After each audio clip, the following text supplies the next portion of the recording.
Hello दोस्तों, आप सभी का स्वागत है आपके अपने YouTube channel NCERT online classes में। और आप सभी विद्यार्थियों का एक बार फिर से इस एनसीईआरटी के ऑनलाइन प्लेटफॉर्म में स्वागत एवं अभिनंदन है। और आज हम देखने वाले हमारी जो पाठ्य पुस्तक है आरोह भाग दो की जो पाठ्य पुस्तक है, इसमें हम पहला चैप्टर है वो हमने कंप्लीट कर लिया था। इसके बाद हम देखेंगे हमारा जो सेकंड चैप्टर है।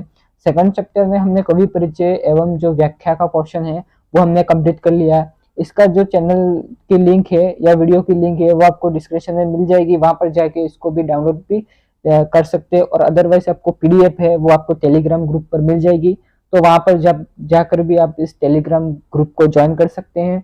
और वहां पर जाकर आपको इस important question answer panel PDF, कवि परिचय के जो इंपॉर्टेंट क्वेश्चन आंसर, कवि परिचय एंड जो लाइव टेस्ट सीरीज है, इसके जो संपूर्ण क्वेश्चन है वो आपको उस टेलीग्राम ग्रुप पर मिल जाएंगे।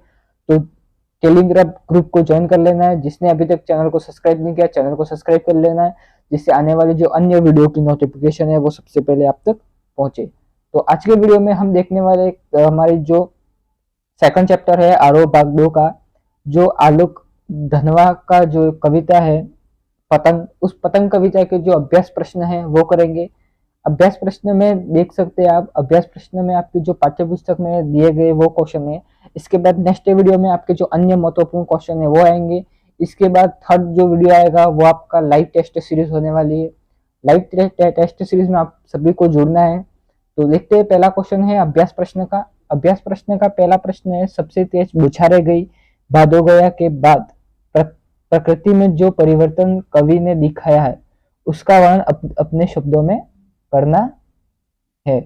तो यहाँ पर सबसे तेज बौछारें गई भादो गया के बाद प्रकृति में जो आप परिवर्तन आया है उसको कवि ने दिखाया है, तो उसका वर्णन अपने शब्दों में करना है। तो आपको वो करना है। तो चलिए देखते हैं। तो आप देख सकते हैं सबसे तेज बौछारें गई, इसमें कवि ने इस पंक्ति में बाल इच्छाओं का प्रकृति के साथ सुंदर चित्रण किया है। कि कवि ने इस पंक्ति में किसका वर्णन किया? बाल इच्छा। जो बाल का मतलब जो बच्चों की जो इच्छा है, उस इच्छा को प्रकृति के साथ सुंदर चित्रण किया है। और कवि कहते हैं कि वर्षा ऋतु के बाद शरद ऋतु आती है। वर्षा ऋतु जैसे ही खत्म हो जाती है, इसके बाद आपकी कौन सी ऋतु चालू होती है? शरद ऋतु। और शरद ऋतु में जो इस तरह प्रकाश फैला रहता है कि शरद ऋतु के आगमन के साथ ही सभी के भीतर उत्साह उमंग बढ़ जाता है, फूलों की सुगंध हवा में फैल जाती है। तो ये हमारा फर्स्ट क्वेश्चन हो गया। अब देखते हैं सेकंड पोर्शन। सेकंड पोर्शन को देखते हैं, सेकंड पोर्शन क्या है। तो सेकंड पोर्शन यहाँ पर बताया गया है कि सोचकर बताइए कि पतंग, सोचकर बताइए कि पतंग के लिए सबसे हल्की और रंगीन चीज, सबसे पतला कागज, सबसे पतला कमानी जैसे विश्लेषणों का प्रयोग क्यों किया जाता है। तो हमने देखा था जो पद्य में यहाँ पर आपका दिखाया गया था कि सबसे जो पतली कमानी है उसको बताया गया था, सबसे रंगीन और सबसे हल्की और पतला कागज, वो कमानी का जो विश्लेषण है वो प्रयोग क्यों किया गया है, तो वो हम देखेंगे।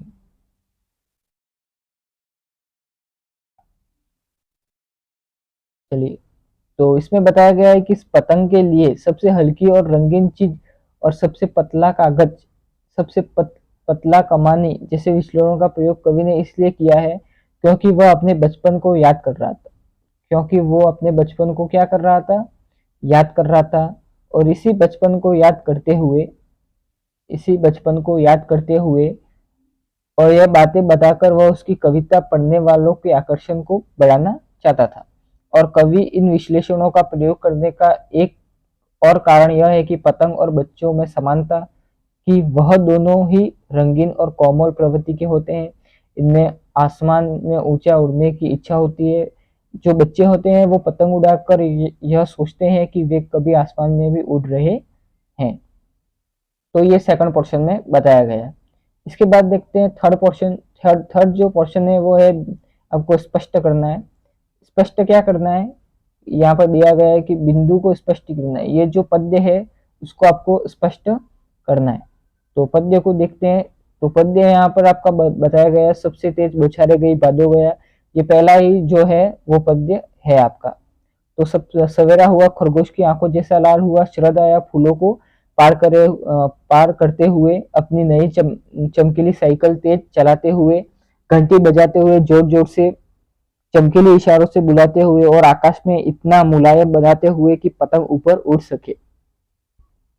इसका जो उत्तर है वो हम देखते हैं, तो उसमें क्या आपको स्पष्ट करना है, क्या स्पष्ट करना है, तो वो हम देखने वाले। तो यहाँ पर बताया गया है कि तेज बौछारों के दृश्य बिंब गतिशील होगा, सेरा हुआ है में दृश्य बिंब होगा, खरगोशी आंखों जैसा लाल सवेरा में दृश्य बिंब स्थिर होगा, फूलों की जो पार करते हुए में दृश्य में बिंब गतिशील होगा, अपनी जो नई चमकीली साइकिल जो तेज चलाते हुए में जो दृश्य है उसमें जो बिंब है वो गतिशील होगा। इसके बाद जो घंटी जो अपनी साइकिल पर जाते हुए और घंटी बजाते हुए जोर जोर से जो दृश्य है उसमें बिंब का प्रयोग होगा, और चमकीले इशारों से बुलाते हुए दृश्य में बिंब गतिशील का प्रयोग होगा। तो ये बताया गया। यहाँ पर बताया गया आकाश में इतना मुलायम बनाते हुए में स्पर्श बिंब होगा, ऊपर उठ सके दृश्य में बिंब स्थिर होगा। इसके बाद हमारा चौथा पोर्शन है जन्म से ही। चौथा क्वेश्चन है जन्म से वे अपने साथ लाते हैं कपास के बारे में सोचे कि कपास से बच्चों का संबंध बन सकता है। तो यहाँ पर कपास का मतलब जो है, कपास कोमल होती है और बच्चों का जो शरीर होता है वो भी कोमल होता है। तो मैंने आपको बताया था कि यही जो पोर्शन है वो आ सकता है। तो यहाँ पर आ गया है कि कवि कहते हैं कि बच्चे बिल्कुल कपास की तरह होते हैं, कपास अपने छोटे के रूप में कोमल गुद्देदार होता है, उसी प्रकार बच्चे भी होते हैं। बच्चे जब पतंग को आसमान में पहुंचाने के लिए हवा में कूदते हैं तो पतंग के साथ ही वह खुद भी उड़ने लगते हैं, और ऐसा प्रतीत होता है कि वह बच्चे नहीं बल्कि रुई का कोई टुकड़ा है जो हवा में तैर रहा है।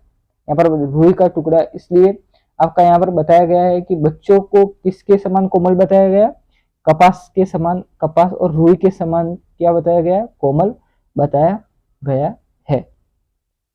अब देखते हैं नेक्स्ट पोर्शन, पांचवा क्वेश्चन है यहाँ पर पतंगों के साथ साथ वे भी उड़ रहे हैं, बच्चों का उड़ान से कैसा संबंध है। तो यहाँ पर बच्चों का जो उड़ान है उसको आपको संबंध बताना है। तो उत्तर में देख सकते हैं बच्चों को पतंग उड़ाते समय देखने पर ऐसा प्रतीत होता है कि जैसे पतंग को उड़ाते उड़ाते वह भी आसमान में उड़ रहे हैं, और पतंग उड़ाने के लिए जब बच्चे अपनी छतों पर कूदते हैं तो वह किसी पतंग की तरह दिखाई पड़ते हैं। बच्चों को किसी भी चोट से डर नहीं लगता है, इसलिए वह स्वतंत्र होकर पतंग की ओर उड़ने का प्रयास करते हैं। इसके बाद छठा क्वेश्चन है आपका, निम्नलिखित पंक्तियों को पढ़कर उसके प्रश्नों के क्या करने, आपको उत्तर बताने। तो ये भी आपका अभ्यास प्रश्न का ही क्वेश्चन है, तो आपको देख लेना है। छतों को भी नरम बनाते हुए दिशाओं को मृदक की तरह बजाने से क्या तात्पर्य है। तो यहाँ पर जो मृदक की तरह बजाते हुए का क्या तात्पर्य है, तो वो बताना है। तो दिशाओं को मृदक की तरह बजाते हुए अर्थात वातावरण में संगीत का निर्माण करने का प्रयास करता है। तो ये बताए। इसके बाद सेकंड है आपका, अगर वे कभी गिरते हैं तो छतों के खतरनाक किनारों से और बच जाते हैं, तब तो वे भी निडर होकर सनहले सूरज के समान आते हैं। और जब पतंग सामने हो तो छतों पर दौड़ते हुए क्या आपको छत कठोर लगती है। तो इसमें बताना है, आपको क्वेश्चन बताना है। तो इसमें क्या बताया गया है कि आपको हाँ या नहीं में उत्तर बताना है। तो इसमें इसका जो उत्तर है वो नहीं, बच्चों को पतंग उड़ाते वक्त छत कोमल प्रतीत होती है, ना कि कठोर। बच्चों को कैसी जो अपने दौड़ते रहते हैं तो उनको जो है वो छत है वो कैसी कोमल लगती है, परंतु जो छत होती है वो कैसी होती है, कठोर होती है। इसके बाद तीसरा है, खतरनाक परिस्थितियों का सामना करने के बाद आप दुनिया की चुनौतियों के सामने स्वयं को कैसा महसूस करते हैं। तो खतरनाक परिस्थितियों का सामना करने के बाद हम खुद को दुनिया के सामने शक्तिशाली समझते हैं। इसके बाद नेक्स्ट क्वेश्चन है आपका सातवां क्वेश्चन है कि आसमान में रंग बिरंगी पतंगों को देखकर आपके मन में कैसा ख्याल आता है। तो कैसा ख्याल आता है वो आपको लिखना है। आसमान में जो बच्चे रंग बिरंगी पतंग उड़ाते हैं तो उसको देखकर आपके मन में क्या है वो ख्याल आता है। तो आसमान में जब रंग बिरंगी पतंगों को देखकर हमारे मन में ख्याल आता है कि हम कभी उनके जैसे उड़ उड़ रहे हैं, हम भी उनके जैसे उड़ रहे हैं और हम भी बिल्कुल पतंग की तरह ऊंचा उड़ने का जो सपना है वो देखते हैं और पतंग की तरह ही खुले आसमान में स्वतंत्र होकर उड़ना चाहते हैं। तो ये आपका 7वां क्वेश्चन में बताया गया है। अब देखते हैं अंतिम जो क्वेश्चन है 8वां क्वेश्चन। 8वां क्वेश्चन हमारा अंतिम क्वेश्चन है। तो यहाँ पर बताया गया है रोमांचिक शरीर का संगीत का जीवन से लय का क्या संबंध है। तो यहाँ पर बताया गया है कि जो रोमांचिक शरीर होता है वो संगीत का जीवन के लय में क्या संबंध है। तो इसमें जो संबंध है वो है कि जब हम अपनी पसंद की चीजें हैं वो करते हैं तो हम उसमें हमारा पूरा दिल लगा होता है, वह काम हमें करने में संतुष्टि मिलती है। कोई भी हम रोमांचिक कार्य को करते हैं तो हमें क्या मिलती है, संतुष्टि मिलती है। और उस कार्य को करते हुए हमें क्या आनंद आता है, उस काम में उबते नहीं है, उस कार्य से हम बोर नहीं होते हैं और वह काम हमें रोमांच से भर देता है। उसकी वजह हमारा शरीर अच्छे से काम करता है और यह रोमांचिक शरीर के संगीत हैं। तो ये बताया गया है कि जब हम अपनी पसंद की चीजें करते हैं और उसका हमारा पूरा दिल लग जाता है और वह काम हमें करने में संतुष्टि मिलती है और हम उस काम से उबते नहीं हैं, वह काम हमें रोमांच से भर देता है जिसकी वजह से हमारा शरीर अच्छा से काम करता है। यही रोमांचिक शरीर की क्या है, संगीत है। तो ये आपके 8 क्वेश्चन थे। 8 क्वेश्चन आपके कंप्लीट हो गए। तो 8 क्वेश्चन आपके जो अभ्यास क्वेश्चन है वो है। अब अन्य वीडियो में हम देखने वाले हैं हमारी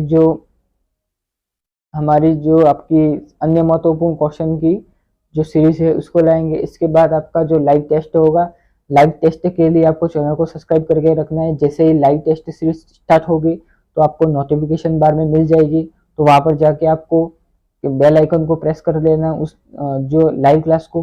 तो आपको जब भी लाइव क्लास स्टार्ट होगी तो इस लाइव क्लास में आपको वहां पर देखने को मिल जाएगा। तो आज का जो पोर्शन है वो यहाँ पर ही समाप्त होता है।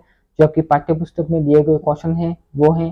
अब नेक्स्ट वीडियो में हम अन्य महत्वपूर्ण क्वेश्चन को देखेंगे। तो आज के वीडियो में बस इतना ही।